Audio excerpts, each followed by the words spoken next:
आप कहेंगे तो मैं फेसबुक पे से ऐसे मैसेज की स्क्रीनशॉट आपको भेज सकता हूँ। किसी ने मैसेज भेजा अपनी माता के देहांत का व्हाट्सएप पे या फेसबुक पे। लोग बिना देखे, कुछ समझे उसको लाइक भी कर रहे हैं और उसपे लिख रहे हैं वेरी नाइस। आपको ऐसे व्यक्ति मिल जाएँगे जिनको कुछ नहीं आता, थ्योरेटिकल नॉलेज उनकी ज़ीरो है मे बी, लेकिन कम्युनिकेट इतना बढ़िया कर देते हैं। इंटरव्यू में देख लीजिए, आप इंटरव्यू ले रहे हो किसी कैंडिडेट का, वो बोलने में इतना अच्छा है, राइट? उसकी नॉलेज हो सकता है उसके 6 महीने बाद पता लगे उसको कुछ नहीं आता जाता था। मैं यूएस के लोगों से बात करना चाह रहा हूँ, कम्युनिकेट करना चाह रहा हूँ, या थाईलैंड के लोगों से, या ऑस्ट्रेलिया के लोगों से, या इवन धर्म के, मैं हिंदू हूँ, मैं सामने ईसाई धर्म का व्यक्ति उससे बात करना चाह रहा हूँ। कोशिश तो ये होनी चाहिए कि आप व्हाट्सएप के द्वारा जो भी कम्युनिकेट करें, वो आपकी ओरिजिनल कृति हो। बट खेद की बात ये है कि आज भी अगर हम देखें, मोर देन 70% वो फॉरवर्ड्स ही होते हैं। राज जी नमस्कार। नमस्कार। आशा है आप ठंडी के मौसम का आनंद ले रहे होंगे आजकल। बहुत, दिल्ली की सर्दी वैसे ही फेमस है तो खूब मजा आ रहा है। आज हम लोगों ने निर्धारित किया है कि हम कम्युनिकेशन और उसको अगर शुद्ध हिंदी में कहें तो संचार के विषय के संचार, बिल्कुल। ऊपर वार्तालाप करेंगे। तो आपसे मैं ये समझना चाहूँगा कि संचार या कम्युनिकेशन होता क्या है? इसका उद्देश्य क्या है? देखिए, आम अगर हम आपस में किसी से भी पूछेंगे, तो वो यही कहेगा कि आपस की बातचीत को कम्युनिकेशन कहते हैं। या आपने कुछ लिखा, पत्र लिखा, ईमेल लिखा, वो भी कम्युनिकेशन का एक ज़रिया है। तो बट मैं क्या समझता हूँ, मैं इससे थोड़ा-सा और ऊपर समझता हूँ कम्युनिकेशन को। मैं समझता हूँ कि कम्युनिकेशन जो है ना, it is a series of experience of 5 जो हमारी इंद्रियाँ हैं, 5 इंद्रियाँ, उन पाँचों को इंद्रियाँ क्या है? Hearing, smell, seeing, touch, taste, right? इन पाँचों इंद्रियों के द्वारा कम्युनिकेशन होता है। तो अकेला एक बोलना या सुनना ही नहीं है, इवन टेस्ट करके भी हम कम्युनिकेट करते हैं। अगर कोई चीज़ अच्छी नहीं लगी तो मुँह बना लेते हैं, मिर्ची लगी तो राइट? किसी को छू के भी उसको प्यार का एहसास या गुस्से का एहसास करवा सकते हैं। तो पाँचों इंद्रियाँ कम्युनिकेट करती। कम्युनिकेट का मतलब बेसिकली क्या है कि आप जो कुछ कहना चाह रहे हो, अपना संदेश दूसरे व्यक्ति तक स्पष्ट और सुस्पष्ट रूप से पहुंचा देते हो, तो वही कम्युनिकेशन है। और ये कम्युनिकेशन सफल कब होती है? जब प्रेषक और प्राप्तकर्ता, मतलब क्या हुआ, जो बोल रहा है या जो लिख रहा है और जिसको लिख रहा है या जिसको बोल रहा है, दोनों एक ही जानकारी समझें। मतलब डिफरेंस ना रहे कि बोलने वाला बोल कुछ और चाह रहा था, समझने वाले ने कुछ और समझ लिया। तो कम्युनिकेशन प्रॉपर तभी होती है। और कम्युनिकेशन का देखिए सोर्सेस क्या-क्या है। पहले तो व्यक्ति जो बोल रहा है, फिर वो क्या मैसेज कम्युनिकेट करना चाहता है, किस चैनल से कम्युनिकेट करना चाहता है। चैनल का मतलब क्या है कि वो एक फ़ोन कॉल करके कम्युनिकेट कर रहा है। वो आप उसके सामने हो, उसको वैसे ही बोल रहा है। वो लिख के भेज रहा है पत्र द्वारा या ईमेल द्वारा, ये चैनल्स हैं। फिर नेक्स्ट आ जाता है प्रोसेस में रिसीवर, जो उसको रिसीव करता है। उसने ढंग से सुना, उसने मैसेज को ढंग से समझा और फिर वो व्यक्ति, सुनने वाला या रिसीव करने वाला व्यक्ति, अपनी फीडबैक दे। इन सबसे इम्पोर्टेंट चीज कम्युनिकेशन में जो होती है, संचार की प्रक्रिया में होती है, वो कंटेक्स्ट होती है कि क्या बात किस कंटेक्स्ट में की जा रही है। अगर कंटेक्स्ट दोनों व्यक्तियों का, सेंडर का और रिसीवर का सेम नहीं है, तो कम्युनिकेशन में प्रॉब्लम होगी। अब कंटेक्स्ट पे और बात करें हम। कंटेक्स्ट का मतलब क्या है? आपकी सराउंडिंग, डायनेमिक्स, डिपार्टमेंट में हो, यूनिवर्सिटी में हो, इंटरनेशनल कल्चरल डिफरेंसेस भी आ जाते हैं, जिस पे हम बाद में बात करेंगे। उस वक्त आपका फ्रेम ऑफ माइंड क्या है? क्या जब आप कम्युनिकेट कर रहे हो, उस वक्त आप स्ट्रेस्ड हो, हैप्पी हो? आपका फ्रेम ऑफ माइंड क्या है? वो भी डिपेंड करता है। अगर मैं इसमें प्रवीण जी मुझे इजाजत दें तो मैं छोटा-सा एग्जांपल देना चाहूँगा।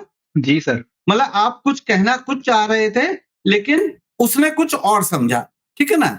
ये जनरली तब होता है जब दोनों व्यक्तियों का फ्रेम ऑफ माइंड सेम नहीं होता, दोनों व्यक्तियों का सबसे इम्पोर्टेंट कॉन्टेक्स्ट समझने का सेम नहीं होता। मैं आपको एक छोटी-सी किस्से के द्वारा आपको इस बात को और थोड़ा-सा बताने की कोशिश करूँगा।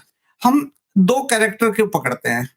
एक लेडी है जिसका नाम रीता है और दूसरा व्यक्ति है राजेश। ये आज बात कर रहे थे, रीता का कल इंटरव्यू होना है, उसको जॉब चाहिए, जॉब के लिए इंटरव्यू की आज उन्होंने बात कर ली, ठीक? इतना हो गया।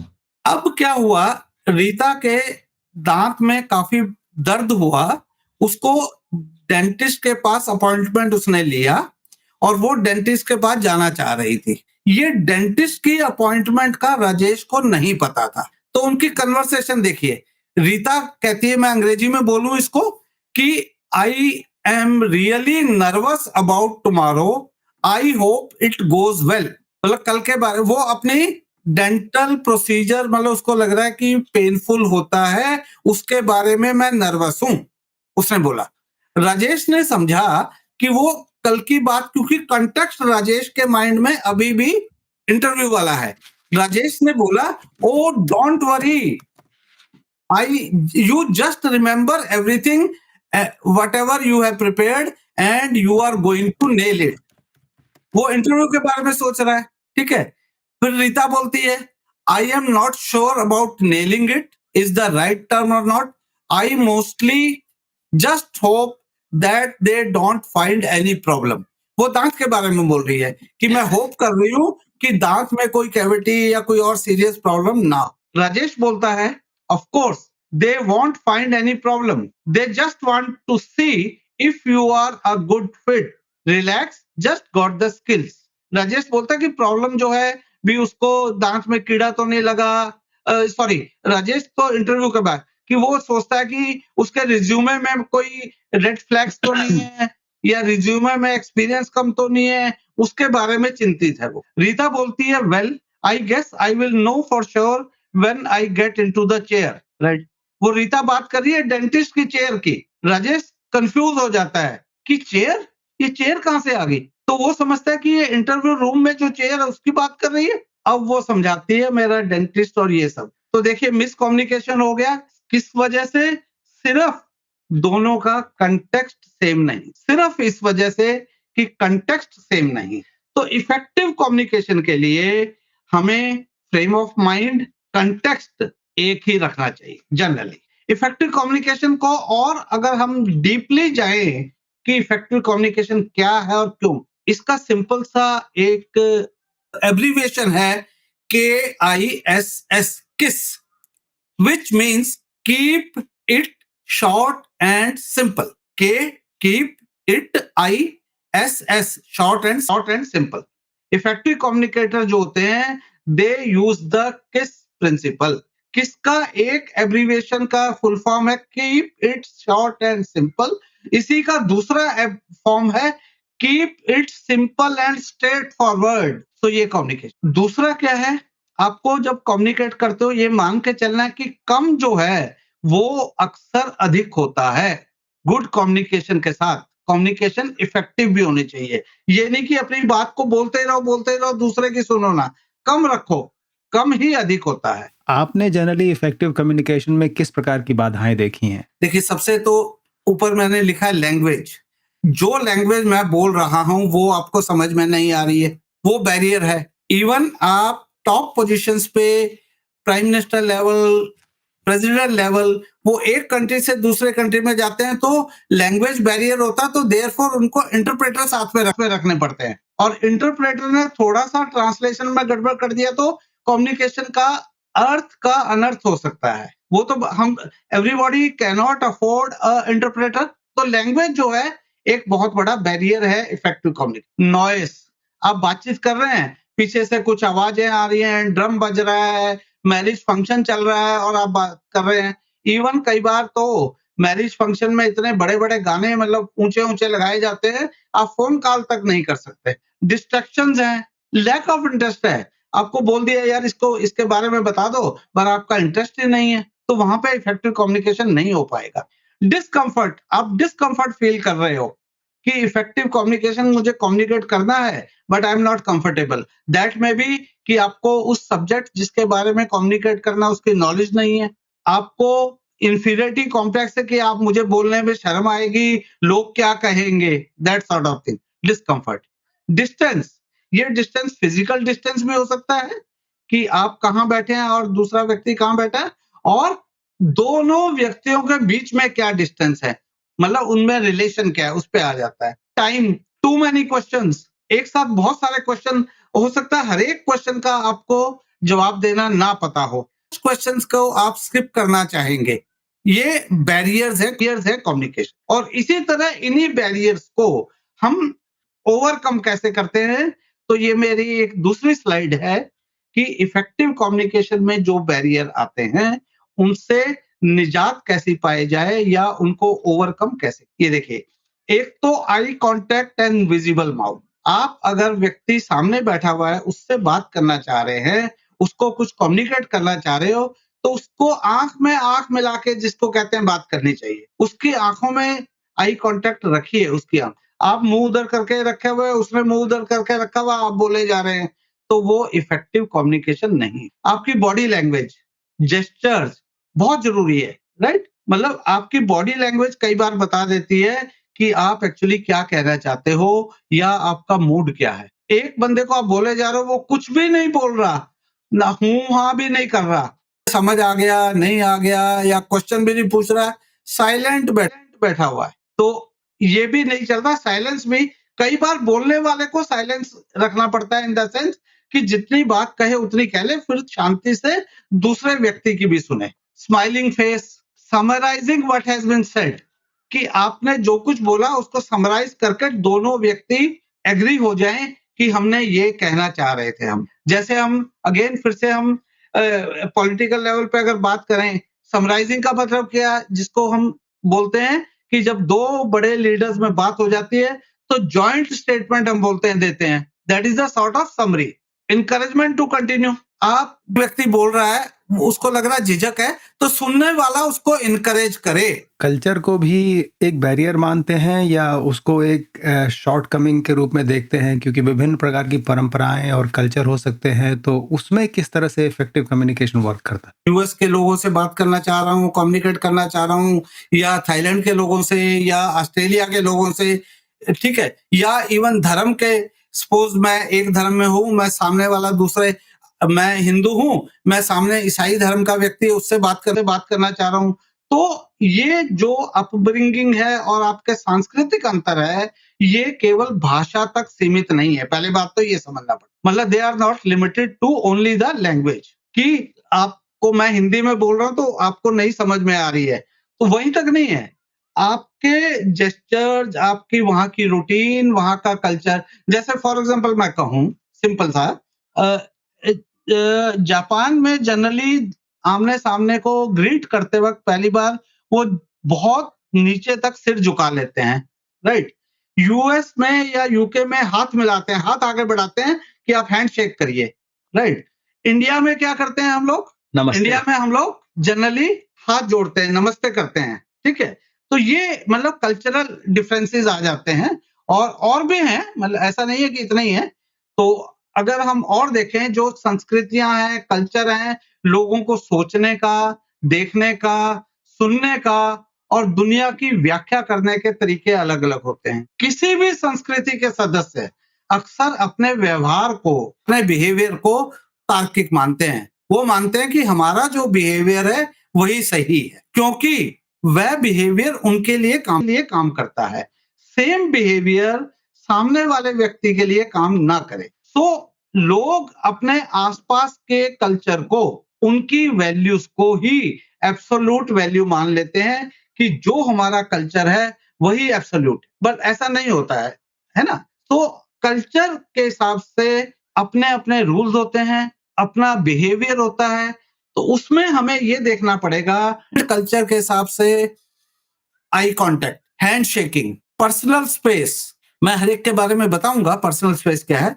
से व्हाट दे मीन और टॉक अबाउट द इशू, समझिए वो क्या कहना चाह रहे हैं, और अपने इमोशंस की व्यक्ति, डिस्प्ले ऑफ द इमोशन, ये कल्चरल उसमें चेंज आ जाता है। ठीक है, और कल्चर मैंने एक बताया, ये भाषा तक लिमिटेड नहीं है प्रवीण जी, ये किसी रेस तक लिमिटेड नहीं है, इसका लिमिट नहीं है। Cultural difference, even age, gender, मैं आपसे बात करूं, हम दोनों मेल हैं, हो सकता है हमारा डिफरेंस स्टाइल हो बात करने का। यही बात सपोज कर लीजिए, कल को मुझे आपकी धर्मपत्नी से बात करनी हो तो मेरा टोन भी चेंज हो जाएगा, बात करने का तरीका भी चेंज हो जाएगा। तो जेंडर बहुत इंपॉर्टेंट है जब हम कम्युनिकेट करते। पावर डिफरेंशियल, एक हेड ऑफ द कंपनी है, मालिक है, या अगेन कोई मिनिस्टर है, ओके, वो किसी अपने से जूनियर से बात कर रहा, तो पावर जूनियर वाला देखो डर डर के बोलेगा उससे, ओके।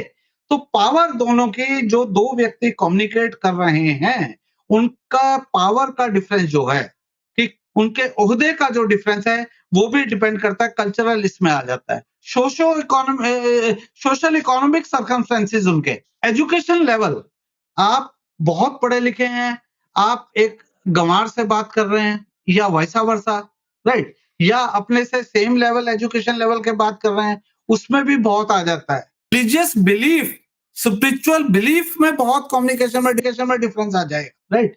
आपकी अपब्रिंगिंग, आपका लालन पालन कैसे हुआ है, आपकी पर्सनैलिटी क्या है, आपके लाइफ एक्सपीरियंस क्या है, ये सब कल्चर में आ जाता है। मतलब कल्चरल डिफरेंसेस का इतना फर्क है। प्लस क्या है कि हमें ये समझना पड़ेगा कल्चरल के अलावा भी कि, और ये फैक्ट है प्रवीण जी, कि 55% जो हम कम्युनिकेट करते हैं वो नॉन वर्बल होता है, मतलब हम लिख के, ईमेल से या कुछ, ठीक है। 38% वॉइस इन्फ्लेक्शन होते हैं। अब वॉइस इन्फ्लेक्शन क्या है, आप जैसे बोल रहे हैं ना, उस चीज को ऊपर तेज आवाज में बोल रहे हो, वॉइस का आपका लेवल क्या है, और 7% आपकी वोकैबुलरी पे डिपेंड करता है। ये स्टैटिस्टिक्स मैंने निकाली है कहीं से, ठीक है। अब मैं इस पे थोड़ा सा आपको पावर ऑफ इन्फ्लेक्शन को बताना चाहूंगा, which is the rise and fall of your voice when you are talking. जब आप बात कर रहे हो ना, आपकी आवाज ऊपर नीचे कैसे हो, ठीक है। जैसे फॉर एग्जाम्पल मैं कहूं, आई नो द आंसर, मतलब मुझे इसका जवाब मालूम है और किसी को मालूम नहीं। आई नो द आंसर, थोड़ा सा जोर से बोलूं नो वर्ड को, मुझे इसका जवाब मालूम है। आई नो द आंसर, मतलब जैसे question mark, no I do not know, I और नो पे कैसे हम स्ट्रेस कर रहे हैं, I know the answer but, तो इसका मतलब क्या है कि आंसर तो पता पर क्वेश्चन नहीं समझ में नहीं आया। सो इसको बोलते हैं इन्फ्लेक्शन की पावर। ये है सर कल्चरल डिफरेंसेस, और आपका बातचीत करने का ढंग, इन्फ्लेक्शन, इसको हम कल्चर बीच में आ जाता है। आपने जो वॉइस फ्लक्चुएशन के बारे में बताया, ये ऐसा है क्या कि जो व्यक्ति का इमोशनल स्टेट है वो इस चीज को अफेक्ट करता है? ऐसा है, ऐसा संभव है? जैसे आपने कहा कि कोई सवाल का उत्तर जानता है और तब भी वो कह रहा है प्रश्नवाचक ध्वनि में कि मुझे उत्तर पता है, जबकि उसे उत्तर पता है, तो उसको कहना तो डिफरेंट टोन में चाहिए। हाँ, नहीं तो, उसको नहीं पता तब ये कहता है कि मुझे उत्तर पता है बट क्वेश्चन क्या है। अच्छा, ये मतलब लेकिन ऐसा भी तो संभव हो सकता है राज जी कि मान लीजिए उत्तर पता है लेकिन व्यक्ति को उसको कम्युनिकेट करना अच्छा नहीं आ रहा है, तो वो सामने वाले को बता तो रहा है कि मुझे उत्तर पता है, लेकिन वो प्रश्नवाचक बन के बता रहा है कि मुझे उत्तर पता है, या जैसा आपने कहा। हाँ, जनरली ये वाला जब देखिए अगेन कंटेक्स्ट आ गया, ये जनरली लोग उस समय बोलते हैं जब उनको उत्तर, वो इस टाइप के व्यक्ति जो कहते हैं मुझे हर चीज का उत्तर पता है, वो कहता है मुझे उत्तर तो पता है पर प्रश्न क्या है, मतलब उससे ये निकल के आता है कि उसको क्वेश्चन ही अभी तक पता नहीं है, बट ही थिंक्स कि उसको सब क्वेश्चन का आंसर पता है। अच्छा, क्या ऐसा भी, हाँ, ऐसा भी संभव हो सकता है राज जी की कोई बहुत ही जानकारी रखता हो, बहुत ज्यादा नॉलेज रखता हो, लेकिन चूंकि वो कम्युनिकेट इफेक्टिवली नहीं कर सकता है या उसमें उसकी थोड़ी सी शॉर्ट कमिंग्स हैं, तो वो अपने आप को उतना अच्छा रिप्रेजेंट न कर पाए, क्या ऐसा संभव है? बिल्कुल बिल्कुल, देखिए आपको ऐसे व्यक्ति मिल जाएंगे जिनको कुछ नहीं आता, थ्योरेटिकल नॉलेज उनकी जीरो है में भी, लेकिन कम्युनिकेट इतना बढ़िया कर देते हैं। इंटरव्यू में देख लीजिए, आप इंटरव्यू ले रहे हो किसी कैंडिडेट का, वो बोलने में इतना अच्छा है, उसकी नॉलेज हो सकता है उसके 6 महीने बाद पता लगे उसको कुछ नहीं आता जाता था अपने फील्ड का, बट कम्युनिकेट बहुत अच्छा कर पाता है, सामने वाले को इम्प्रेस कर देता है, इतना ज्यादा मतलब वो है। अदर वे राउंड भी है, एक व्यक्ति को सब कुछ आता है अपने सब्जेक्ट का। सपोज मैं as a IT head interview देने गया कहीं, मुझे अपने फील्ड का उस कंपनी में जो आईटी की रिक्वायरमेंट है एज ए आईटी हेड वो मैं सब परफेक्ट हूँ, बट इंटरव्यू के समय जो कुछ उसने पूछा मैं नहीं बोल पाया, कम्युनिकेट नहीं। ये मेरे साथ एक्चुअल में हुआ है। मैंने कई लोगों का, क्योंकि I was HOD in most of the time, तो कईयों का इंटरव्यू लिया as manager, as senior manager, as general manager, अलग अलग लेवल्स पे। तो दोनों तरह के व्यक्तियों से मुझे सामना करना पड़ा। एक जो इंटरव्यू में कुछ नहीं कर पाए बट उनको नॉलेज बहुत अच्छी थी, एक जिनको नॉलेज कुछ नहीं थी बट इंटरव्यू में धाड़ धूड़ में से सब कुछ, जैसे कहते हैं मक्खन लगा के और पूरी मार्केटिंग स्टाइल से उन्होंने बोल दिया। तो बिल्कुल पॉसिबल है, और इसी चीज में धोखा हो जाता है। कई बार हम अच्छे बोलने वाले व्यक्ति को सिलेक्ट कर लेते हैं, जबकि बाद में पता लगता है उसको आता जाता कुछ नहीं है, बातें बनानी आती है जिसको बोलते हैं। तो होता है सर, ये लाइफ में होता है। तो इफेक्टिव कम्युनिकेशन जो है वो सफलता के लिए बहुत ही अनिवार्य बहुत है। अनिवार्य है। जी, तो जैसे एक और एग्जांपल हम दें, ठीक है, जहां तक मैं लिखने की कहता हूँ, हमने सर स्कूलिंग अर्ली 80s मतलब में की है, अर्ली 80s स्कूलिंग, 79 80 उस वक्त स्कूल में होते थे। तो उस वक्त हमारी इंग्लिश जो होती थी बहुत ध्यान दिया जाता था, प्रॉपर होती थी। आज मैं किसी को भी ईमेल लिखूं या कुछ लिखूं तो एक भी गलती कोई जनरली फाइंड आउट नहीं कर पाएगा, नाइदर ग्रामर की, नॉर स्पेलिंग की, नॉर सेंटेंस मेकिंग की, नॉर कंटेक्स्ट की, नॉर उसका टॉपिक की, मान लीजिए, ठीक है ना। उस वक्त इंग्लिश पे ऐसा ध्यान दिया जाता था, राइट। आज बच्चे या इवन बड़े हम लोग भी व्हाट्सएप पे मैसेज करते हैं, हैप्पी बर्थडे HBD, बस, है ना, थैंक यू TY, इतने एब्रीविएशंस और इतने, या उसमें आधा थोड़ा देख लेना THODA, क्या अंग्रेजी करेंगे वो। ये ट्रेंड होता जा रहा है आजकल, और इसमें कई बार तो मुझे तो कम से कम मैंने देखा एटलीस्ट 25% टाइम मेरे पास जो इस टाइप के मैसेज आते हैं उसमें 25% तो मुझे समझ में नहीं आता। मेरे ख्याल से हम लोग अब जनरेशनल गैप में चल रहे हैं, हर पीढ़ी आगे हाँ, अपना एक नया कम्युनिकेशन स्टाइल डेवलप कर लेती है, बिल्कुल तो बिल्कुल। शायद हाँ, बट ये अच्छा कम्युनिकेशन पॉइंट है रही आपका। नहीं ना, आजकल तो हाँ, कुछ भी लिखना हो, एस्से लिखना हो, कुछ लिखना हो, चैट जीपीटी है, उसको बोलेंगे फटाफट आपको लिख देगा सही अंग्रेजी में। कम्युनिकेशन में आप लिसनिंग को किस तरह से देखते हैं? क्या लिसनिंग भी कम्युनिकेशन का एक हिस्सा है? बुद्धा जी ने एक बार कहा था कि हमारे कितने कान हैं? 2 कान हैं, और मुंह कितना? एक मुंह है, माउथ एक है। तो हमें बोलने से डबल सुनना चाहिए, क्योंकि 2 कान है, कान सुनते हैं और मुंह से बोलते हैं। तो मुंह एक है, we should make sure that we are willing to listen more than what you are open to speak. तो अब आप इससे समझ सकते हैं कि लिसनिंग जो है, it is the most important skill you can acquire. आप कितनी अच्छी तरह सुनते हैं, इसका आपके काम की प्रभावशीलता और दूसरों के साथ आपके रिश्तों की गुणवत्ता पर भी बड़ा प्रभाव पड़ता है। लेकिन लिसनिंग के साथ हमें एक एक थॉट है जो ध्यान में रखना है कि जो कुछ हमने सुना उसका 50% वो हम भूल जाते हैं, इमीडिएटली भूल जाते हैं। अभी अगर मैं आधा घंटा किसी को बोलूं कुछ भी, तो सुनने वाला इमीडिएटली 50% उसमें से भूल जाए, विद इन 2 मंथ्स उसका 75% भूल जाएगा, और बाकी जो 25% बचा उसमें से 60% उसको करेक्टली याद होगा, बाकी तो वो अपनी तरफ से भी कुछ जोड़ देगा। ये मतलब कम्युनिकेशन का, लिसनिंग का बहुत वो है, बहुत इंपॉर्टेंट चीज है। अब लिसनिंग पे आपने बात की, ये मैंने इस पे लिखा है इस स्लाइड में, 5 की एलिमेंट्स टू एक्टिव लिसनिंग। सुनने के 5 बहुत इंपॉर्टेंट तत्व हैं। पहला है पे अटेंशन, दूसरा है show that you are listening, provide feedback, defer judgement and respond appropriately. बीच बीच में हाँ, यस, इवन क्वेश्चंस भी करना बीच में, मतलब आपने ध्यान से सुना तो आपके अंदर से क्वेश्चन भी निकलेंगे। पे अटेंशन कैसे करेंगे हम? अगेन इसमें आ जाता है आई कांटेक्ट। आप एक दूसरे की आंख में देख के सुनिए भी, और बोलने वाला भी लिसनर की आंख में देखे। वो जो लिसनर है वो मे बी नोट्स बनाए, कुछ इंपॉर्टेंट पॉइंट्स लिखे, एटलीस्ट ये लगना चाहिए कि आप सुन रहे हो, show that you are listening. ये लगना चाहिए। और आपने जो कुछ समझा उसकी फीडबैक दीजिए बाद में, मे बी पूरा सुनने के बाद में फीडबैक दे दीजिए।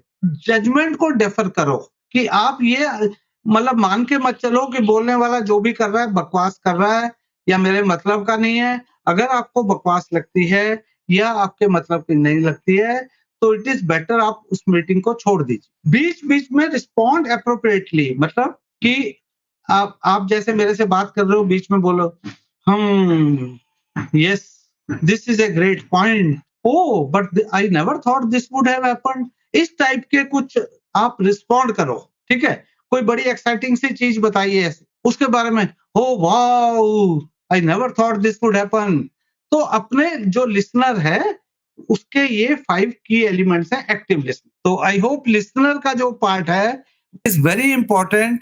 और इसमें हमने 5 इसके की एलिमेंट्स को देखे हैं। इसमें एक और चीज मैं कहूंगा कि एक्टिव लिसनिंग अगर जो है उसके बेनिफिट्स क्या हैं। देखिए पहले मैंने बताया कि एक्टिव लिसनिंग कैसे होती है, उसके कंपोनेंट्स क्या हैं वो डिस्कस किए। अब मैं बताता हूं कि अगर एक्टिव लिसनिंग हम करते हैं, बिकॉज लिसनिंग बहुत इंपॉर्टेंट है, इसके बेनिफिट्स क्या हों। 3 मेजर बेनिफिट्स मैं बताऊंगा प्रवीण जी आपको कि it forces people to listen attentively to others. अगर एक्टिव लिसनिंग का मतलब ही ये है कि ये सुनने वालों को फोर्स करेगा कि आप दूसरों की तरफ अटेंशन दो। ये मिसअंडरस्टैंडिंग को दूर करेगा। सेकंड पॉइंट जो है ये आपको मिसअंडरस्टैंडिंग को दूर करके इस चीज पे कंफर्म करेगा कि आप रियली जो दूसरा व्यक्ति बोल रहा है वो उसको आप अंडरस्टैंड कर रहे हैं, समझ रहे हैं। ये बेनिफिट है उसका। आल्सो ये it helps in opening up the people to get them say more. और बताओ इसके बारे में, और बताओ। अगर आप प्रश्न पूछते रहेंगे, मान लो आप प्रश्न ही ना पूछें कुछ भी, सपोज कर लो आज अभी हम जैसे ये आप मेरे से कम्युनिकेशन के बारे में, अगर आप मेरे से अगला कोई प्रश्न ही नहीं पूछेंगे तो इसका मतलब क्या है कि आपने ज्यादा सुना नहीं प्रॉब्ली, या आपका इंटरेस्ट नहीं था। तो हम लोग क्या सोचेंगे, चलो इसको अभी बंद कर दिया जाए। प्रश्न पूछने से एक्टिव लिसनिंग का ये बेनिफिट है कि दे open up people more. Listening बहुत बड़ा टॉपिक है। इसी में देखिए आप वक्ता मीन्स जो बोल रहा है उसके कई विचारों को एक विषय में मिलाया जाए। मतलब उसने 10 विचार बोले, आप उसको सिंथेसाइज कर सकते हो। जो लिसनर है वो उसको सिंथेसाइज करेगा, उन विचारों को एक विषय में मिलाएगा। एक्टिव लिसनिंग मेजर क्या आएगी, आप ये इमेजिन कर लो कि वक्ता की जगह आप होते तो आपको कैसा लगता। सिंपल कल्पना करें कि वक्ता की जगह आप होते तो आपको कैसा लगता। आपके सुनने वाले अगर आपकी तरफ ध्यान ना दे रहे होते या उनको समझ नहीं आ रही होती आपकी बात, तो आपको कैसा लगता अगर आप उसकी जगह होते। ये लिसनर का है। तो we have to be a good listener in proper communication. आपने बहुत सुंदर लिसनर के बारे में जानकारी दी और अच्छे से लिसनर की आपने काफी क्वालिटी गिनाई। मैं ये समझना चाहता हूँ कि बुरे लिसनिंग का जो प्रॉब्लम है वो आपको मतलब कहाँ देखने को मिलता है अक्सर, या किस प्रकार से देखने को मिलता है कि ये बुरे लिसनिंग के गुण हैं? उसमें देखिए लिसनर को तो बहुत अटेंटिव होना पड़ेगा। वो अगर इंटरप्ट करता जा रहा है सुनने की बजाय, इंटरप्टिंग उसकी एक बुरी आदत है। वो पूरा मैटर समझे के बिना ही जंप्स टू कंक्लूजन, मतलब उसका कंक्लूजन निकाल देता है बात का। पूरी बात समझ में नहीं आई या पूरी बात सुनी नहीं। दूसरा जो बोल रहा है, जो सेंटेंस बोल रहा है उसको खुद पूरा कर देता है सेंटेंस। ये भी बैड हैबिट है। फ्रीक्वेंटली अब्रप्ट करता है या सब्जेक्ट को चेंज कर जाता है। इसका मैं बहुत सुंदर एग्जांपल आपको दूंगा। आपने पता नहीं ये हिंदी न्यूज चैनल में बहुत शाम को डिबेट्स आती हैं, 7 बजे 8 बजे 9 बजे डिबेट्स आती हैं। उसमें कई अलग-अलग विभिन्न पॉलिटिकल पार्टीज के वक्ताओं को बुलाया जाता है। एक पार्टी का वक्ता शांति से उसको सुन रहा था दूसरे को। जब इसकी बारी आई बोलने की तो दूसरे व्यक्ति ने कॉन्स्टेंटली ऊंची आवाज में अब्रप्ट करना, उसको टॉपिक को बदलना वो शुरू कर दिया। तो ना तो वक्ताओं जो टीवी के व्यूअर्स हैं उनको इसकी बात समझ में आएगी ना उसकी। वो जानबूझ के अब्रप्टली चेंज कर रहा है टॉपिक को या इंटरप्ट कर रहा है। ये बहुत बैड हैबिट है। इनअटेंटिव बॉडी लैंग्वेज, इसका मतलब क्या है इनअटेंटिव बॉडी लैंग्वेज का? जैसे मैं कहूँ मतलब मैं ऐसे बैठा हुआ आराम से, ओके, या ठीक है, बॉडी लैंग्वेज वो बोला जा रहा है, आप ऐसे बैठे हुए हो, ठीक है, या आप वो बोला जा रहा है कुछ भी, आप अपना मोबाइल पे देख रहे हो, व्हाट्सएप मैसेज कर रहे हो, बॉडी लैंग्वेज आपकी इनअटेंटिव बॉडी लैंग्वेज इसको बोलते हैं कि वो सुनने में ध्यान ही नहीं है, not responding to what others have said, दूसरे लोगों ने क्या बोला, कोई रिस्पॉन्ड नहीं, हाँ हूँ ये कुछ नहीं, failing to ask question and give feedback, ना कोई फीडबैक दी, ना कोई क्वेश्चन पूछा, ये सारी बैड हैबिट्स हैं। वक्ता की जो शारीरिक भाषा का अवलोकन करने और जो बोल रहा है भाषण उसका कि सूक्ष्म बारीकियों को समझने के लिए उसकी ओर देखते रहो, आई कांटेक्ट करते रहो, जो लिसनर है, मतलब वक्ता की शारीरिक भाषा का अवलोकन करो, भाषण की सूक्ष्म छोटी से छोटी बारीकियों को समझने का प्रयास करने के लिए कॉन्स्टेंटली उसको देखो, प्रश्न पूछते रहो, बीच-बीच में कुछ डाउट है, कुछ आपकी तरफ से कुछ आइडिया आता है, प्रश्न पूछते रहिए। वक्ता को अपने विचार व्यक्त करने का समय दो। उसने एक सेंटेंस बोला वक्ता ने, बीच में आपने टोक दिया कुछ, उसको अपना विचार जो व्यक्त करना चाहता है उसको प्रॉपर समय दो, ठीक है? लोगों को अपनी राय देने से पहले उनको अपनी बात पूरी करने दो और इमोशनल रूप से अपने आप को कंट्रोल में रखो। मान लो दूसरा व्यक्ति बोल रहा है, जैसे मैं यही पॉलिटिकल एग्जांपल दे रहा हूँ, वो दूसरी पार्टी का व्यक्ति बोल रहा है और एक आध कोई सेंटेंस आपकी पार्टी के अगेंस्ट बोल दिया, तो आप गुस्से में इमोशनल मत खोजिए ये कि गुस्से में उस पे चीखना शुरू कर दे रहे हैं। ये इफेक्टिव लिसनर की भावनाओं को नियंत्रित रहना जो रहता है, वो ये इफेक्टिव लिसनर की गुड हैबिट है। सिर हिलाकर जैसे यस, वेरी नाइस, इस टाइप से कुछ करते रहिए। तो दोनों तरह की आदतें मैंने बताई आपको प्रवीण जी, एक तो इफेक्टिव लिसनर की अच्छी आदतें और पुअर लिसनर की बुरी आदत। आपने तो मुझे सोचने पे मजबूर कर दिया कि मैं इनमें से किन आदतों का पालन करता हूँ। तो सोचना चाहिए। जी। तो मुझे अगर आप जानकारी दे सकें कि प्रश्न पूछते समय, जैसे मान लीजिए हमारा वार्तालाप चल रहा है या किसी का भी अपने जीवन में वार्तालाप चल रहा है, किसी आप खास करके प्रोफेशनल सेटिंग में ले लेते हैं इसको एग्जाम्पल को, तो किन बातों का ध्यान रखना चाहिए किसी भी व्यक्ति को प्रश्न पूछते समय? उसको मौका दे। और प्रोबिंग क्वेश्चंस क्या है कि वो किसी पर्टिकुलर टॉपिक के बारे में फर्दर एक्सप्लोर करना, जैसे पुलिस स्टेशन में होता है, किसी अपराधी को पकड़ लिया, उससे एक प्रश्न, उसके बाद प्रोब करने के लिए दूसरा, तीसरा, चौथा, लाइक दिस प्रोब करने के लिए हम पूछते हैं। जो ओपन में है, ओपन का अपोजिट वैसे क्लोज्ड होता है। सो क्लोज्ड क्वेश्चन भी होते हैं, जो सिंपल आंसर जिसका यस, नो, ट्रू, फॉल्स, मतलब बहुत सिंपल सा वन वर्ड आंसर होता है। जैसे फॉर एग्जांपल हम कहें ये कब हुआ, व्हेन डिड इट हैपन, ये क्लोज क्वेश्चन है। वो कहेगा 1947 में हुआ या वो कहेगा कल हुआ, सिंपल वन वर्ड आंसर। अगर हम कहें कि ये कब हुआ की बजाय ये कैसे हुआ, what led up to that, तो ये ओपन क्वेश्चन हो जाता है, बिकॉज इसमें डिस्क्राइब करना पड़ेगा। हम आपसे पूछें आपका ट्रिप, आप कल लंदन से इंडिया आए थे, आपका ट्रिप सक्सेसफुल रहा? आप इसका जनरली आंसर यस या नो। अगर मैं इसी को पूछूं what did you manage to accomplish your trip, तो ये आपको डिस्क्राइब करना पड़ेगा। ये ओपन क्वेश्चन हो गया। इसमें कितना भी आप डिस्क्राइब कर दीजिए, उस क्वेश्चन जो आपने डिस्क्राइब किया उसके बेस पे एक और क्वेश्चन निकल के आ सकता है, समथिंग लाइक। जैसे इंटरव्यू का भी एग्जांपल मैं दे रहा था, मैं आपसे पूछूं did you like the candidate, आपने इंटरव्यू लिया और सपोज मैं आपसे सीनियर हूं, मैं आपसे पूछूं कि did you like the candidate, आप जनरली यस या no, open question, close question है। बट अगर मैं आपसे पूछूं कि in what ways do you think that the candidate was appropriate and he will meet our needs, so then आपको explain करना। ये क्लोज्ड और ओपन का डिफरेंस है। और प्रोबिंग में जैसे हम कहें आपने कुछ बताया मुझे, हम प्रोब करना चाहते हैं further, can you be more specific, can you give me an example of that, आपने कुछ बोला लेकिन उसका प्रूफ फर्दर करने के लिए आप इसका एग्जांपल दीजिए, कुछ घटना बताइए, उसके बाद क्या हुआ, जो कुछ आपने बोला how does it effect you, ये प्रोबिंग क्वेश्चन है। What might cause that do you think, इस टाइप से ये प्रोबिंग क्वेश्चन हो जाते हैं। तो प्रश्न जब हम पूछते हैं हमें ये ध्यान रखना है कि उसका संदर्भ क्या है, वो सिंपल यस नो टाइप का क्वेश्चन पूछना है या डिटेल्ड एक्सप्लेनेशन चाहिए, डिटेल्ड एक्सप्लेनेशन के बाद भी उसको फर्दर डीप डाउन जाना है तो वो प्रोबिंग क्वेश्चन। तो ये प्रश्न का है, ये इटसेल्फ अपने आप में एक बहुत ही बड़ा टॉपिक है।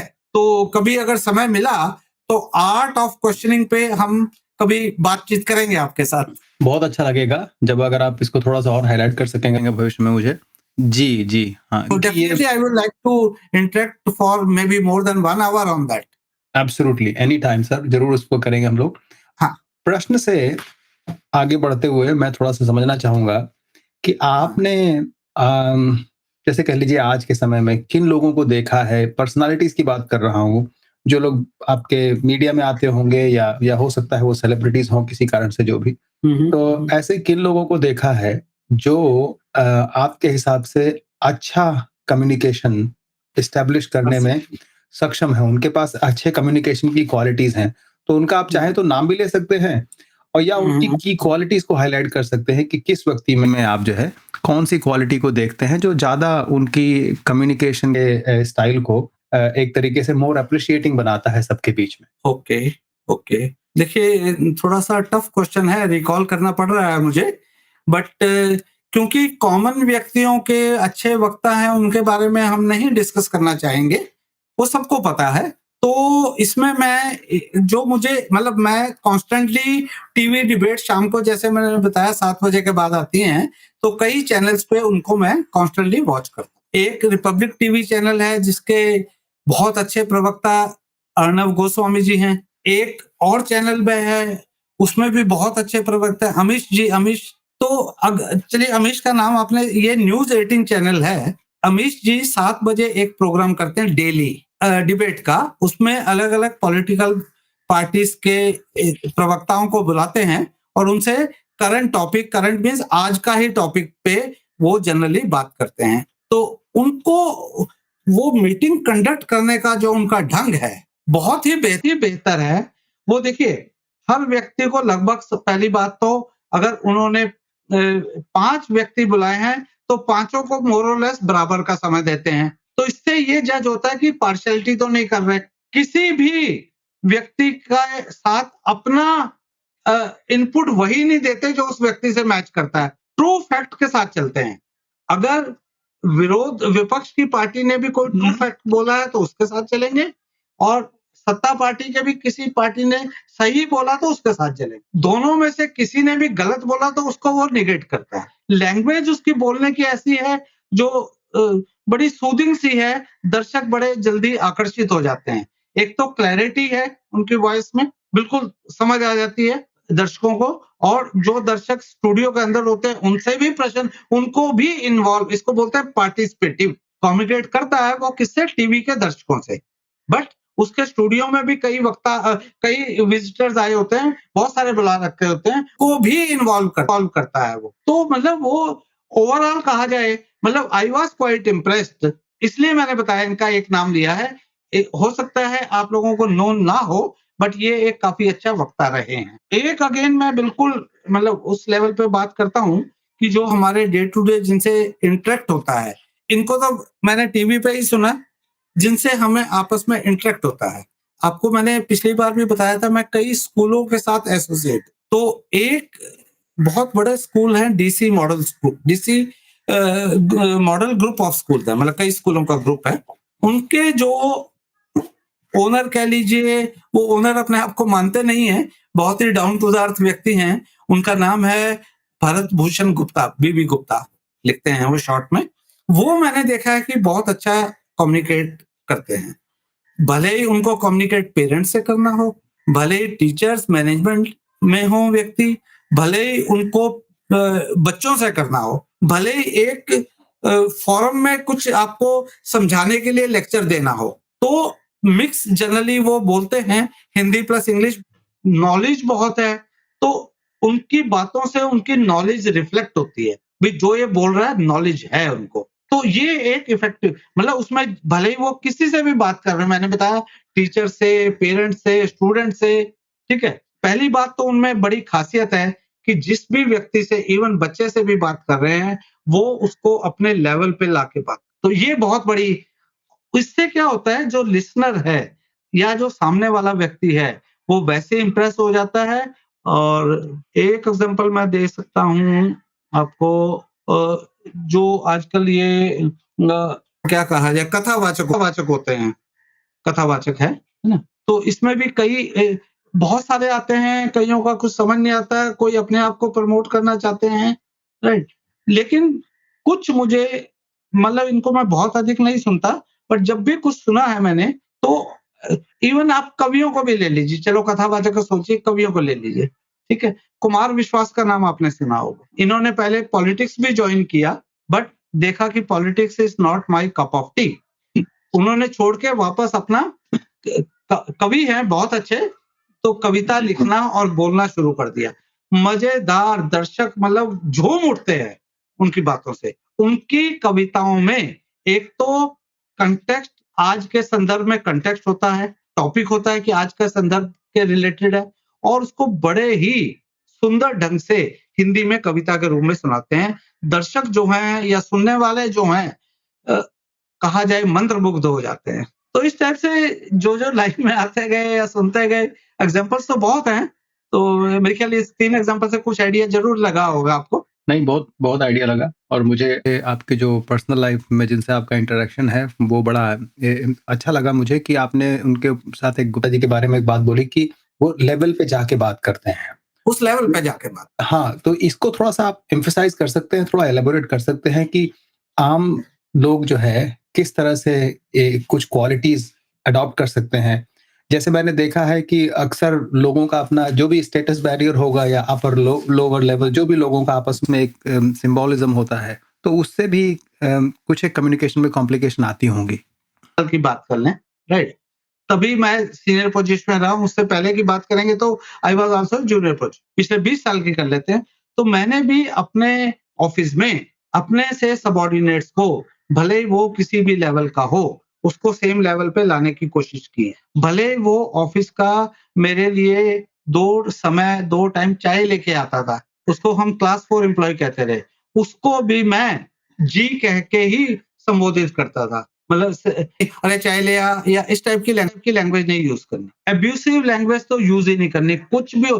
कई कई लोगों की आदत होती है, हर सेंटेंस में गाली निकलती है। आपने देखा होगा, एक सेंटेंस कंप्लीट हुआ, फिर आप गाली उनके मुंह से निकलेगी। तो भले ही वो बात पूरी कह लें, लेकिन वो प्रॉपर कम्युनिकेशन नहीं होगा। अंग्रेजी लिखना, हिंदी लिखना या बोलना, उसमें तो भगवान की तरफ से ही मुझे दया है, उसमें इश्यू नहीं रहता है मुझे। बट कोशिश जो और चीजों की करना हो मैं, वो मैं ग्रहण करने की कोशिश करता हूँ। जो आपके जनरली डूज एंड डोंट्स होते हैं, उनको हम फॉलो करने की कोशिश करते हैं। आजकल मैक्सिमम कम्युनिकेशन ऑफिशियल की अगर हम बात करें, वो आपकी रहती है नेट के थ्रू, आइदर ईमेल के थ्रू या नेट के। तो नेट में भी आपको नेटिकेट्स बोलते हैं। ईमेल लिखने के एटिकेट्स होने चाहिए। ऐसी ईमेल नहीं लिख देनी चाहिए, एटिकेट्स होने चाहिए। तो वो बहुत ही इम्पोर्टेंट है। अगर हम चाहें तो उस पर कुछ बोल सकते हैं। नहीं, आप बताएं कि किस तरह के मैनरिज्म नेटवर्किंग के आजकल तो सब लोग इंटरनेट पे हैं, तो उसमें किस तरह की बातों का ध्यान रखना चाहिए। आपने एक बड़ा अच्छा बात कहा कि आजकल एब्रिविएशन ज्यादा इस्तेमाल होते हैं, तो क्या वो एक इफेक्टिव कम्युनिकेशन का हिस्सा है इन प्रोफेशनल सेटिंग? बिल्कुल मैं उसको नहीं मानता हूँ। सामने वाले को तो देखिए, आप तो उस एब्रिविएशन को हो सकता है कि 6 महीने से यूज कर रहे हो, दूसरे बंदे को आपने पहली बार भेजा, उसको मतलब ही नहीं पता होगा। एब्रिविएशन यूज करिए शॉर्ट के लिए, बट ये नहीं होना चाहिए कि वो एब्रिविएशन से भी और इस टाइप का इमोजीज, इस टाइप से सबको सब इमोजीज वगैरह नहीं पता होती हैं। तो कुछ रूल्स हैं, नेटिकेट कोर रूल्स हैं। पहले तो जो भी आप लिख रहे हो, आपको पोलाइट और रिस्पेक्टफुल रहना पड़ेगा, रिस्पेक्टफुल भी रहना पड़ेगा। Think before you post. आप मेल पोस्ट करते हो, मैसेज पोस्ट करते हो, सोचिए उससे पहले। अपने आप को पॉजिटिवली दिखाइए, इथिकली बिहेव करिए, दूसरे की प्राइवेसी को रिस्पेक्ट करिए। और स्लैंग्स, इसको जो मैंने अभी बताया था, डोंट यूज द स्लैंग्स मत यूज करो। आल्सो नेटिकेट्स, अगर हम बच्चों की बात करें, स्कूल के या कॉलेज के, उनको हमेशा सिखाया जाना चाहिए कि अपनी पर्सनल इंफॉर्मेशन शेयर ना करें। ग्रीटिंग्स से मेल को स्टार्ट करें या क्लोज में ग्रीटिंग्स ऑफ द डे, इस टाइप से कुछ करें। कई लोगों की आदत तो होती है, जो भी मैटर लिख रहे हैं सारा कैपिटल लेटर में लिखते हैं, वो भी नहीं करना चाहिए हमें। ईमेल से जो है ना अब कम्युनिकेशन बहुत आसान हो गया है। हम किसी को भी ईमेल करके कहीं भी हम उसको मैसेज पहुँचा सकते हैं और तुरंत पहुँच जाता है। जब ईमेल हम लिखते हैं, उसमें आपको आइडेंटिफ़ाई करना ज़रूरी है आप कौन हो? सब्जेक्ट लाइन लोग बाग ईमेल भेज देते हैं, सब्जेक्ट लाइन होती नहीं। सब्जेक्ट लाइन आपको मेन बताती है रिसीवर को कि आपकी मेल किस चीज़ के बारे में है। जब मेल आपने रिसीव कर ली, उसको एक रिटर्न मैसेज से प्रॉम्प्टली एक्नॉलेज करो, कंसाइज रहो, ब्रीफ रखो, एप्रोप्रिएट लैंग्वेज यूज करो। अगेन भद्दी लैंग्वेज या जिसको कहते हैं थोड़ी सी निम्न टाइप की लैंग्वेज मत यूज करो। आपको इमोजीज यूज करने हैं, इमोशन आइकॉन जिनको बोलते हैं, कुछ मीनिंग कन्वे करने के लिए कर लीजिए, एप्रोप्रिएट कर लीजिए उसको, लेकिन सिर्फ इमोजीज यूज करके बातचीत नहीं। ऑल्सो मतलब स्पैम और जंक मत भेजिए किसी को, इनएप्रोप्रिएट लैंग्वेज मत यूज करो, किसी और की मेल का कॉपी पेस्ट मत करो, सरकास्टिक मत रहो। औरों ने कुछ कोट्स भेजा है, आजकल क्या होता है व्हाट्सएप में तो आई थिंक 90% कोई मैसेज आया, आजकल लोगों को गुड मॉर्निंग गुड इवनिंग के मैसेज भेजने की है, एक से आया दूसरे को भेज दिया। कई तो इतना मैंने देखा है कि शाम को मैसेज भेज रहे हैं, वो सुबह सपोज मैंने आपको सुबह गुड मॉर्निंग का एक मैसेज भेजा, आपने शाम तक देखा, आपको मैसेज तो बड़ा अच्छा लगा था, शाम को वही मैसेज किसी को फॉरवर्ड कर दिया। अरे भाई उस वक्त तो गुड इवनिंग होगी ना, आंख मिच के फॉरवर्डिंग होती है। ओके, तो वो मत करिए। पर्पस आइडेंटिफाई करो मेल का क्या है, ऑब्जेक्टिव पे फोकस रहो और कंटेंट्स पे फोकस रहो। पर्पस, ऑब्जेक्टिव और कंटेंट, ये जो चीजें हैं। और जब ईमेल आप सेंड करते हो, बिफोर सेंड का बटन दबाने से उसको दोबारा पढ़ लेना चाहिए। Before sending email read it twice. ये ईमेल के कुछ एटिकेट्स। और व्हाट्सएप का तो आपने कुछ इंडिकेट किया कि इस प्रकार के चीज़ों का ध्यान रखना चाहिए। फॉरवर्ड में तो बहुत सारी त्रुटियां होती हैं। आपने क्या ऑब्जर्व किया है व्हाट्सएप में, ऐसा क्या लोग अवॉइड कर सकें जो आपकी नज़र में है? बट वही करिए जो आपको लगे और एप्रोप्रिएट टाइम, जैसे मैंने अभी गुड मॉर्निंग वाला एग्जांपल, अगर गुड मॉर्निंग का एग्जांपल अच्छा लगा है तो उसको शाम को मत किसी को फॉरवर्ड कर दीजिए, उसका कोई मीनिंग नहीं निकलता। मतलब प्रवीण जी मुझे अच्छा नहीं लग रहा कहते हुए, मैंने यहाँ तक देखा है किसी ने मैसेज भेजा अपनी माता के देहांत का व्हाट्सएप पे या फेसबुक पे, लोग बिना देखे कुछ समझे उसको लाइक भी कर रहे हैं और उस पे लिख रहे हैं वेरी नाइस। आप समझिए, अब ये प्रैक्टिकली मैंने ऑब्जर्व किया है। मतलब क्या, मतलब वो मैसेज पे एक्शन लेने वाले व्यक्ति को क्या बोला जाए। तो ये सब चीजें अवॉइड करनी पड़ेंगी हमें। सिर्फ आंख मीच के कोशिश तो ये होनी चाहिए कि आप व्हाट्सएप के द्वारा जो भी कम्युनिकेट करें वो आपकी ओरिजिनल कृति हो। बट खेद की बात यह है कि आज भी अगर हम देखें मोर देन 70% वो फॉरवर्ड ही होते हैं। आपसे मैसेज आया और किसी को फॉरवर्ड किया, मतलब जैसे हम लोग हंसी में बोल रहा हूँ, दिवाली पे हम लोग मिठाई वो सोन पापड़ी का बोलते हैं, इससे आई उसको दे दी, उससे आई उसको दे दी, उससे आई उसको दे दी, और वही वाली वापस लौट के आपके पास आ गए। तो इस टाइप से होता है ये मैसेज जी। और ऑब्वियसली अब भले ही व्हाट्सएप हो, भले ही ईमेल हो, भले ही किसी भी टाइप की, मान लो हम अंग्रेजी की बात करते हैं, अंग्रेजी में आपको बहुत कॉन्शियस होना पड़ेगा कि अंग्रेजी, फर्स्ट ऑफ ऑल अंग्रेजी थोड़ी-सी कॉम्प्लेक्स है और इसकी ब्यूटी भी की अपनी कॉम्प्लेक्सिटी है। अगर आप मुझे परमिशन करें 1 मिनट की, मैं आपको एक वर्ड को 8 अलग-अलग सेंटेंसेस में दिखा रहा हूँ, एक वर्ड, और उस वर्ड को उस सेंटेंस में कहाँ यूज़ किया, उससे पूरा मीनिंग बदल गया। दिखाऊँ सर मैं? Please sir, please. देखिए मतलब कहने का मतलब ये है कि कितना मीनिंग ही बदल गया पूरा। वर्ड एक है। जी। जो सेंटेंस लिखा है, आई टच्ड हर इन ट्रेन यस्टरडे, ये एक मेन सेंटेंस है। इसमें एक ओनली वर्ड लगाना है। ओनली वर्ड आप कहीं भी लगा सकते हो इसमें। शुरू में मैंने ओनली लगाया, only I touched her in the train, I से पहले ओनली लगाया। इसका मतलब क्या बना? ओनली आई टच्ड हर, सिर्फ मैंने टच किया और किसी ने टच नहीं किया। आई के बाद ओनली लगाया टच से पहले, I only touched her in the train yesterday, मैंने सिर्फ उसको टच किया और कुछ नहीं किया। अब ये टच के बाद ओनली लगा दिया, आई touched only her in the train yesterday, मैंने सिर्फ उसको टच किया और किसी व्यक्ति को या और किसी लेडी को टच नहीं किया। देखिए मीनिंग बदलता जा रहा है। ओनली वर्ड को मैं एक-एक शिफ्ट कर रहा हूँ मेन सेंटेंस में। पहले आई से पहले लगाया, फिर टच से पहले लगाया, फिर हर से पहले लगाया, फिर इन से पहले। Like I touched her in the only train yesterday. एक ही ट्रेन वहां पे खड़ी थी, उसी ट्रेन में टच किया और कोई ट्रेन नहीं थी उस दिन। आई touched her in the train only yesterday. Yesterday से पहले ओनली लगा दिया। सिर्फ कल मैंने उसको टच किया, ना उससे पहले टच किया, ना टुडे मतलब ना आज किया, ना उससे पहले दिन किया। आई touched her in the train yesterday only.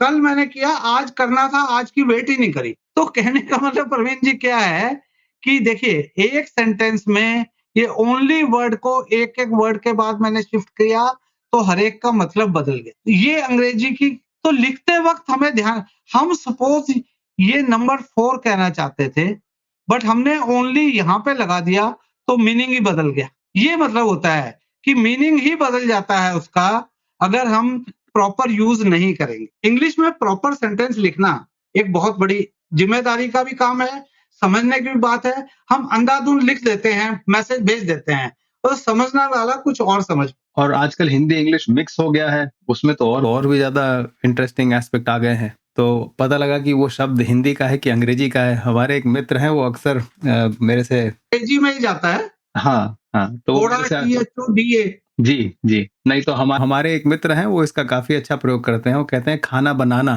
तो बनाना अंग्रेजी का है, खाना हिंदी का है। तो ये भी इस तरह का एक मिसकम्युनिकेशन हो सकता है कि अगर आप किस भाषा का प्रयोग किस कॉन्टेक्स्ट में कर रहे हैं। अच्छा, ये मुझे बताइए कि जो व्हाट्सएप की कम्युनिकेशन स्टाइल है, इसको किस तरीके से लोग थोड़ा-सा ज़्यादा इम्प्रूव कर सकते हैं और इफ़ेक्टिव बना सकते हैं अपने प्रोफ़ेशनल सेटिंग में? वो ज़रूरी है। आजकल अंग्रेजी पे थोड़ा-सा फ़ोकस कम हो गया है। हमारे समय में फ़ोकस बहुत होता था। जी। ग्रामेटिकल मिस्टेक होती ही नहीं थी। उस वक़्त ये कन्वर्शन वाला फंडा भी नहीं था कि THODA थोड़ा लिख दो या खाना बनाना KHANA वो लिख दो, वो होता भी नहीं था उस वक़्त का।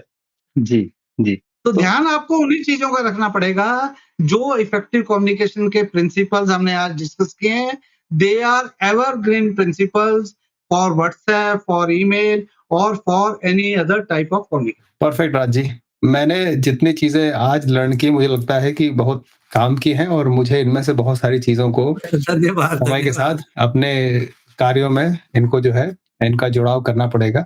आप अगर फाइनल कोई थॉट्स हो, कुछ और बात जो मैं शायद पूछ नहीं पाया हूँ या वो टॉपिक में कुछ कहीं मिस हो गया हो मेरे से, तो अगर आप मेंशन करना चाहें as a last message? Topic इतना वास्ट है ना, इस पे अगर हम और 2-4 घंटे भी बात करेंगे तो शायद वो भी कम पड़े। It all depends, right? But मोटा-मोटा देखिए, लिसनिंग की आपने मेरे से पूछा, लिसनिंग की बहुत बड़ी भूमिका है, वो हमने कवर कर ली। आजकल बच्चे किस हिसाब से कम्युनिकेट करते हैं, वो आजकल के ज़माने को कैटर करता है, राइट? तो मोर और लेस प्लस अच्छे वक्ताओं से क्या हमें ग्रहण करना चाहिए, वो भी हमने 2-3 एग्ज़ाम्पल से डिस्कस कर लिया। कल्चर के डिफरेंसेस को ध्यान में रखते हुए हमें उस हिसाब से कम्युनिकेट करना है कि उसके कल्चर में वो चीज एक्सेप्टेबल है नहीं है। तो जैसे शायद आपसे एक दिन बात हो रही थी ना कि किसी कंट्री में शायद इंग्लैंड में कि आपको ग्रीट करते वक्त आप चीक से चीक मिलाते हो। बहुत इंडिया में यूरोपियन कंट्रीज में है ये, यूरोपियन कंट्रीज में है ना, वो बिल्कुल नॉर्मल है कम्युनिकेशन का तरीका, ग्रीट करने का तरीका। वही चीज अगर आप भारत में आके करेंगे तो उसको क्या बेशर्म आदमी है। तो कल्चरल का ध्यान रखते हुए ये सारी चीजें हमें ध्यान में रखनी है, कंटेक्स्ट का ध्यान रखते हुए कि किस कंटेक्स्ट में बातचीत की जा रही है। तो आई थिंक कम्युनिकेशन इंप्रूव हो सकती है, बट कम्युनिकेशन इंप्रूव करने के लिए विल बहुत जरूरी है। अगर आपकी विल नहीं है, ठीक है यार चलता है, चलने दो ऐसे ही, तो आप वैसे ही व्हाट्सएप में वैसे ही चलता रहे। तो वर्क करना पड़ेगा। You have to have the will to improve your communication skills. Great Raj ji, work करना पड़ेगा और धीरे-धीरे इम्प्रूवमेंट आ जाएगी। तो आज की टिप्स और वार्ता के लिए आपका बहुत-बहुत धन्यवाद और धन्यवाद आपका, आपसे पुनः आपने मुझे मुलाकात मौका होगी। दिया, जी। इतना मौका दिया।